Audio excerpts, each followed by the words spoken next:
Olá, sejam bem-vindos a mais um programa Educar para Empreender, este programa que é gravado aqui nesta entidade centenária que é a Associação Comercial de São Paulo, que há 128 anos defende o empreendedorismo, a livre iniciativa e também aqui funciona a Faculdade do Comércio, que é uma faculdade cujo foco é justamente a qualificação do comércio varejista e do empreendedorismo como um todo. Este programa é a iniciativa do canal Empreender, do Grupo Bandeirantes, em parceria com o Sebrae, que justamente toda semana traz personalidades, líderes varejistas, empresários, para nós falarmos sobre o ambiente de negócios do Brasil. O nosso entrevistado de hoje, além de um queridíssimo amigo, é uma liderança empresarial hoje no Brasil, né? E recentemente, justamente por ser uma liderança, ele foi nomeado para assumir a presidência da JUSESP, que é a Junta Comercial do Estado de São Paulo. Márcio Shimomoto, muito obrigado pela sua presença no nosso programa, pelo seu tempo, que eu sei que é exíguo, né? Mas eu tenho certeza que esses 25 minutos serão de bastante esclarecimentos para o nosso público, que são empreendedores, né? Lidando com esse assunto, que é justamente a formalização das empresas, né? O trabalho que a Junta Comercial do Estado de São Paulo, né? E que na verdade é um trabalho interligado com todas as juntas de todo o Brasil, nessa esfera que vamos chamar assim, é uma esfera jurídica, uma esfera contábil, mas que há ainda muita burocracia, a gente precisa melhorar esse ambiente, que consequentemente gerará uma melhor, um melhor clima no ambiente de negócios do Brasil. Então eu gostaria de iniciar esse bate-papo, Márcio, justamente te perguntando o seguinte, antes da gente falar da junta comercial, sobre a sua carreira, né? Como é que você edificou essa carreira, se tornou um líder empresarial e também sua empresa King Contabilidade. Nos fale um pouquinho sobre isso. Bom, é uma grande satisfação estar aqui na FAC, na Associação Comercial. Cumprimento o Wilson jovem, uma pessoa jovem, galgando tantos degraus na liderança aqui, conduzindo com maestria a nossa faculdade aqui da Associação Comercial. Como você disse, eu sou empresário de contabilidade, literalmente nasci numa empresa de contabilidade, porque meu pai morava em cima do escritório que ficava embaixo do escritório. E desde pequeno já frequentava o escritório, né? Eu digo assim que a primeira vez que eu fui realmente trabalhar foi com 12 anos de idade. Naquela época podia, ainda mais sendo filho do dono, né? Tinha 12 anos de idade e um dos primeiros trabalhos que me passaram, hoje essa função já quase não existe, né? Chamado office boy, onde fazia serviços de repartições públicas. Você pegava os documentos embaixo do braço e ia fazer os registros nos órgãos públicos. Uma das primeiras coisas que eu peguei para fazer foi fazer um registro na junta comercial de um contrato social. Ainda na época era na Rua Maria Antônia, em frente ao Mackenzie. E eu me lembro que peguei o ônibus, fui até lá, me deram todas as explicações e fui dar entrada no documento da junta. Eu nunca imaginaria que depois de tanto tempo eu estaria presidindo a junta comercial, que naquela época foi o meu primeiro trabalho que me passaram para fazer. E como eu nasci no escritório de contabilidade, cresci no escritório de contabilidade, a gente tem aquela fase ainda de produção. Então a gente estava muito no operacional, trabalhava muito no operacional, e aí começamos dentro do escritório mesmo galgando cargos, estudei contabilidade, estudei administração, depois até por conta de complementar os estudos e é uma atividade muito relacionada, me formei também em Direito e tenho OAB, tá? Advogo ainda em algumas questões. E aí a gente chega num determinado ponto, você às vezes fica inconformado de algumas coisas como eram conduzidas na burocracia desse país. Claro. Então eu reclamava muito nas reuniões com meu pai na época era deputado, também seu conselheiro pai, vamos fazer daqui. aqui uma pequena homenagem ao seu Sim. pai. O Márcio é filho do Hachiro Shimomoto, que é um dos deputados estaduais de São Paulo mais icônicos, né? Tem uma história aí lindíssima. Também conselheiro dessa casa, né, da Exato. Associação Comercial, a gente não pode deixar de citar também. Sim. E eu conversava muito com ele, por ele ser deputado, falei assim, puxa vida, precisava mudar isso, precisava melhorar aquilo, por que tem uma nota fiscal que não é padronizada no estado inteiro, por que não tem uma nota padrão, facilitaria o nosso trabalho, por que essa alíquota é calculada por dentro, não por fora?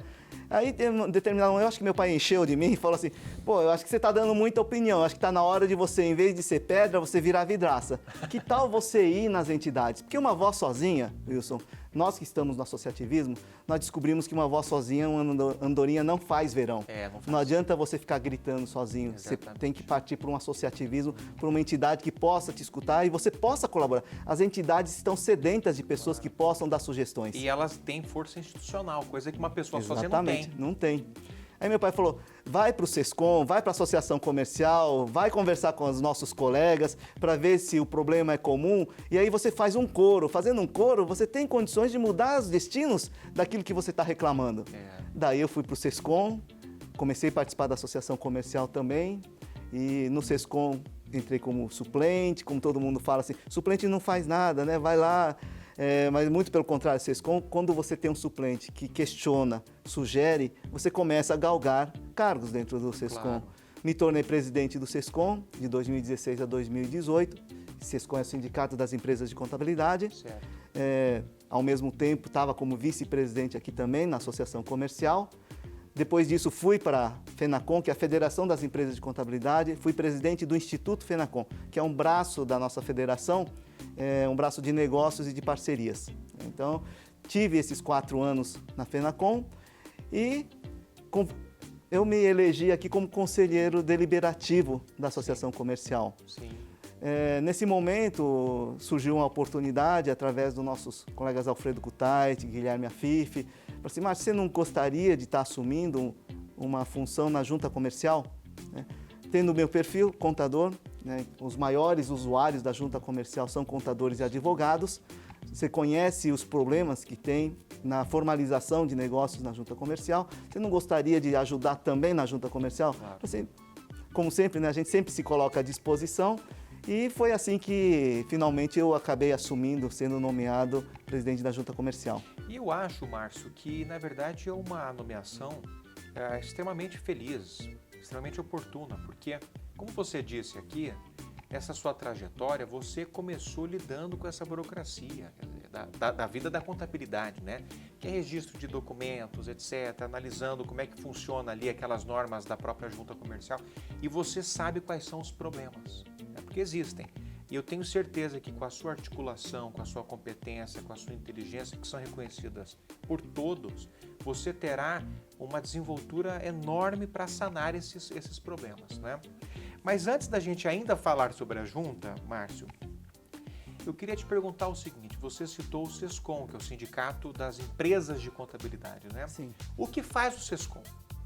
Quais são os serviços que o SESCOM presta para os empresários contábeis, para as empresas? Por ser sindicato, Wilson, prioritariamente a função principal de um sindicato é fazer negociações coletivas, convenções coletivas.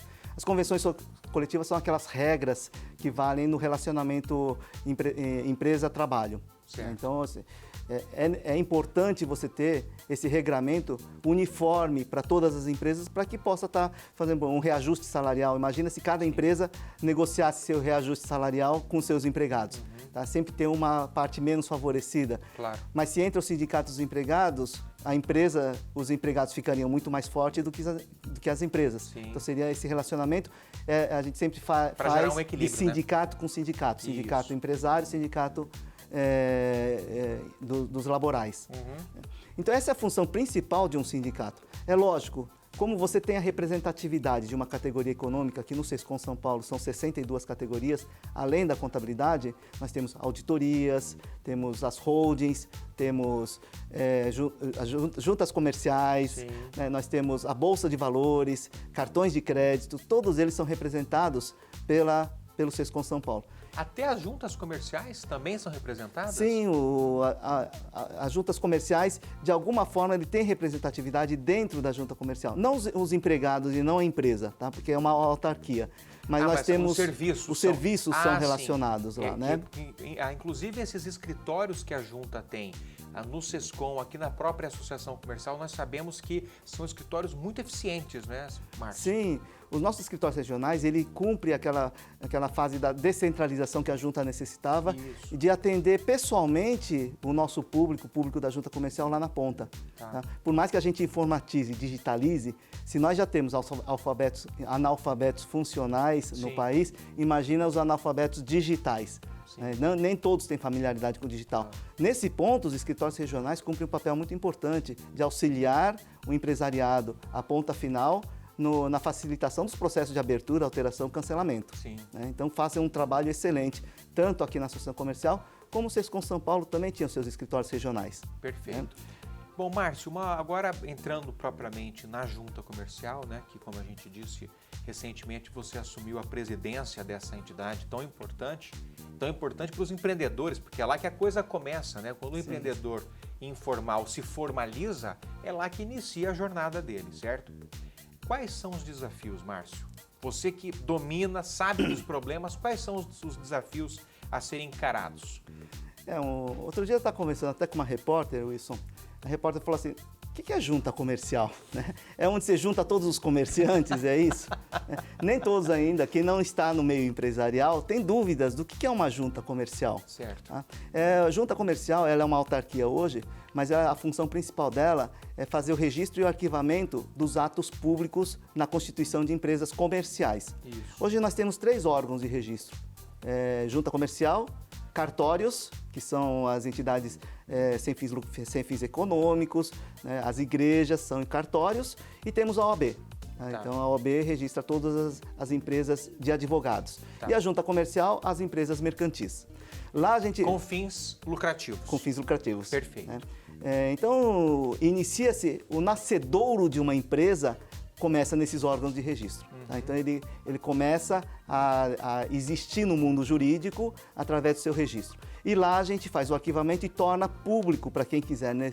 Quem tiver interesse ou quem necessitar conhecer aquelas empresas. Isso é importantíssimo, porque as empresas necessitam de relacionamentos, o público necessita de relacionamento com alguma empresa, precisa saber se ela está legalmente constituída ou não. Então, lá nós damos segurança jurídica a esse relacionamento da junta comercial. Essa é a função primordial, principal da junta comercial. A junta comercial hoje, ela também se tornou um integrador nacional, um integrador estadual, a junta de São Paulo. O que é um integrador estadual? Para quem é mais antigo, como eu, que fiz a Constituição, quando você abria uma empresa, você levava o contrato social na junta, registrava, aí vinha a chancela da junta, aí você levava esse documento na Receita Federal, para você dar a entrada, pegava a senha, pegava a fila na Receita Federal para dar a entrada para você pegar o CNPJ. Se você era comerciante, você pegava esse documento, ia na Secretaria da Fazenda para dar a entrada lá, para pegar a sua inscrição estadual. Né? E, por fim, você levava tudo isso na prefeitura para dar a entrada para você pegar a inscrição municipal. Isto é, 3 filas. 3 filas. Depois disso, você ainda na prefeitura, você tinha que ver. E esse processo era invertido na época, né? Você chegava lá no ponto, na prefeitura, a prefeitura falava assim: peraí, mas nesse endereço aqui você não pode abrir uma empresa, né? Nesse endereço aqui só empresa, vamos supor, não cabe uma indústria, que você não pode abrir uma indústria. Aí aqui. voltava tudo. Aí voltava todo o processo de novo. Sim. Isso era uma burocracia enorme, perdia-se 60, 90 dias para abrir uma empresa. Infindável, Hoje a junta assumiu esse compromisso de ser o integrador estadual. Ou seja, você dá a entrada na junta comercial, nós fazemos todo o registro nesses órgãos. Primeiro invertemos a viabilidade vem primeiro, para saber se a empresa pode ou não pode abrir. Segundo, nós damos a entrada no DBE, que seria a Receita Federal, já pegamos a CNPJ, depois vamos para o Estado, pegamos a inscrição estadual. Então depois a junta concentrou tudo ali. Concentrou. Aquele prazo de 90 dias, mais 100 dias para fazer uma abertura de uma empresa, hoje nós conseguimos, no volume que temos hoje, 3 a 4 dias que nós conseguimos. Nos postos, alguns escritórios regionais fazem 48 horas, como aqui na Associação Comercial. Né? Mas nós estamos caminhando para todos fecharmos, assim, termos um processo completo, depois de uma integração com municípios, que são 645 municípios, talvez fazer isso em no máximo 8 horas. Ótimo. Bom, então esse é o seu grande desafio, é reduzir ainda mais esse tempo para a abertura da empresa. Sim, nós temos que ser um auxílio ao empreendedor. e não uma pedra no caminho do empreendedor. Claro, com certeza. O que eu tenho falado para todos os funcionários da junta comercial, eu falo assim, não se esqueçam que o trabalho de vocês é de muita responsabilidade, porque cada dia que vocês demoram para abrir uma empresa, o empresário está gastando dinheiro do seu fluxo de caixa, está deixando de vender e está deixando de contratar. Com certeza. Então nós precisamos melhorar todos os processos para que a gente seja um auxílio ao empreendedor e não um empecilho ao empreendedor. Muito bem. Bom, a gente vai fazer um pequeno intervalo agora, Márcio, e no retorno a gente já vai entrar mais nesse ponto de quais seriam, e aí não só envolvendo a junta comercial, mas pensando na legislação como um todo, quais seriam as melhorias para a gente, de fato, ter um ambiente de negócios no Brasil satisfatório e depois sobre o papel do contador. A gente já volta em instantes.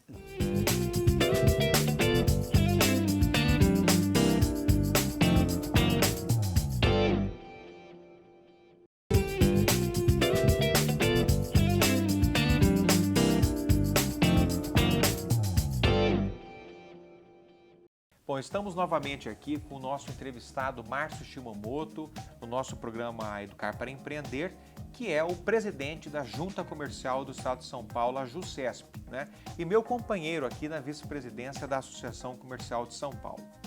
Márcio, nós estávamos dizendo há pouco dos seus desafios na presidência da Junta, né? Quais são as suas aspirações, né? Os seus planos, e você me disse que hoje, em média, se gasta aí de 3 a 4 dias para se abrir uma empresa na junta comercial, e seu objetivo é de reduzir ainda mais esse tempo de abertura para que a junta não seja um empecilho, mas sim uma facilitadora. Mas aí a gente está considerando o trabalho da junta, né?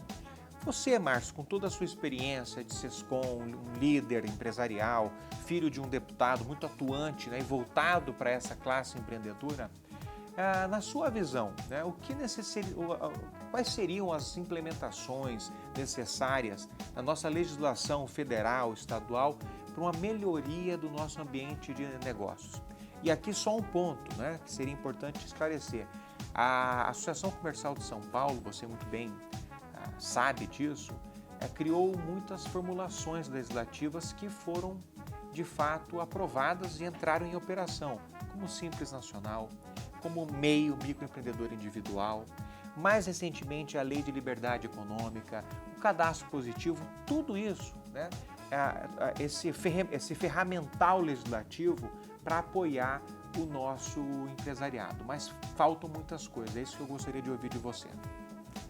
Dentro do Estado de São Paulo e ainda no âmbito da junta comercial, eu acho que cabe aí formalizar, aproveitando a Lei de Liberdade Econômica, um comitê gestor da Rede Sim. A Rede Sim é o que faz essa integração. Porque o que demora, às vezes, não é exatamente o serviço de registro na junta comercial, certo, de análise dos documentos e de registro. O que às vezes demora são esses órgãos que fazem a regularização dentro de uma CETESB, Corpo de Bombeiro, Vigilância. Sim. Esses órgãos às vezes demoram. Então, temos uma proposta de um decreto legislativo que estamos levando ao governador para que a gente possa aprovar um comitê gestor da Rede Sim, que já existe um comitê gestor nacional, estamos criando um estadual, onde a gente chamaria todos os órgãos de registro, incluindo Corpo de Bombeiros, Vigilância, CETESB, todos os órgãos que realmente influenciam na regularização de uma empresa, para dentro do comitê e a gente discutir dentro desse comitê o que nós podemos fazer para melhorar. Certo. Mas só uma dúvida, Márcio, desculpa, porque esse é um ponto importantíssimo que você tocou agora. Quando um pequeno empreendedor vai à junta comercial, né, e o negócio dele requer também a aprovação do Corpo de Bombeiros, tal, ele já tem isso na junta ou não? Já tem isso na junta. Tá. Ainda hoje, ele pode optar por a gente fazer a regularização perante esses órgãos, ou ele fica sem regularizar. Esses órgãos ele regulariza pós constituir a empresa. Certo. Tá? Mas é importante a gente ter esses órgãos também regularizados, até para uma questão de segurança jurídica do empreendimento. Claro. Tá? A gente sempre, como contador, a gente sempre recomenda que faça registro em todos os órgãos. Claro. Tá? Então, uma abertura completa ou um cancelamento completo, que às vezes acontece, eu acho que tem que dar liberdade tanto para abrir como para fechar uma empresa. Óbvio. Tá? Não podemos prender o empreendedor, mas um fechamento completo, quando não se encerra, só dá entrada na junta e depois você tem que comunicar todos os órgãos. Sim. Tá? Senão ele continua gerando obrigações para aquela empresa, mesmo fechado na junta. Exato. Tá? Então, chamaríamos todos esses órgãos para a gente discutir. Uma questão importantíssima hoje que precisamos definir são as empresas de baixo risco. Que, assim, às vezes o Corpo de Bombeiros interpreta que são uns, a vigilância outros, e a CETESB outros. O entendimento não está pacificado. Não está pacificado. Por exemplo, você é dono de uma holding, quer dizer, isso você não precisa ter Corpo de Bombeiros. Então, é nesse sentido que você está dizendo isso. Sim. Tá. Umas interpretam que é de alto risco. O que acaba acontecendo? Alto risco exige passar nesses órgãos, tá? Demora mais para abrir, quando não há necessidade. Então, queremos regularizar e levar o maior número de empresas possíveis para baixo risco. Certo. Porque aí podemos utilizar um contrato social padrão, né, para agilizar, podemos fazer intercâmbios com prefeituras. Hoje, no município de São Paulo, nós temos um processo que temos um convênio com a prefeitura, onde a gente consegue fazer todo o processo automatizado, inclusive de sistemas integrados. Temos um recorde, hoje nós estávamos vendo o recorde, em 2 minutos e 38 segundos para abrir uma empresa. Tá? Ou seja, se tiver toda a assinatura, ou de um GOV ou de um certificado digital, ele consegue abrir hoje uma empresa de baixo risco, contrato padrão, limitada, ele consegue abrir em 2 minutos.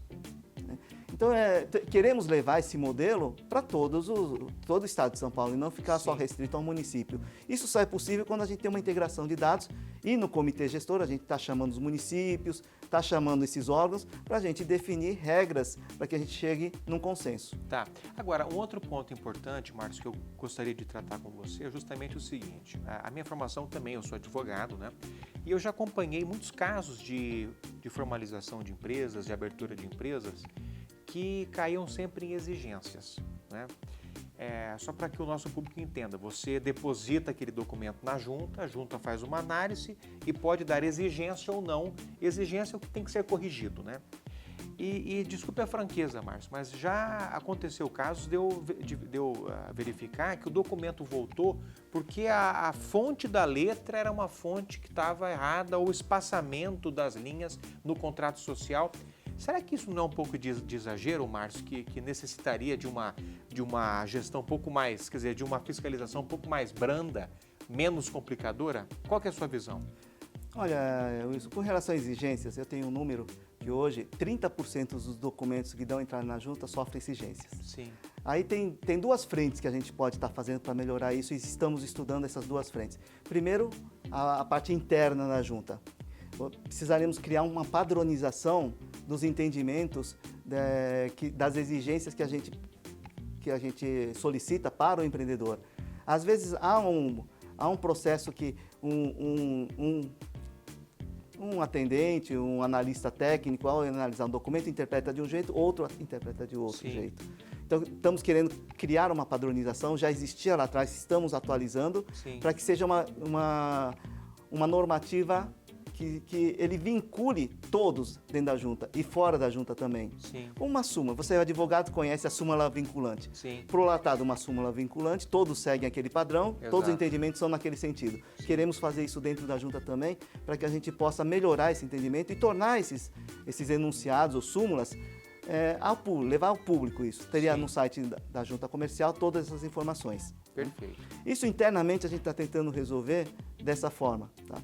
Externamente, porque como 30% sofre exigências, nós estamos verificando essas exigências quais são e levar para a FAC, levar para as entidades contábeis, para a OAB, demonstrando quais são as principais exigências e como fazer para não cair nessas exigências. Claro, ou seja, a parte educativa. Isso, e que às vezes estão ligadas mais à forma do que ao conteúdo. Isso. Né?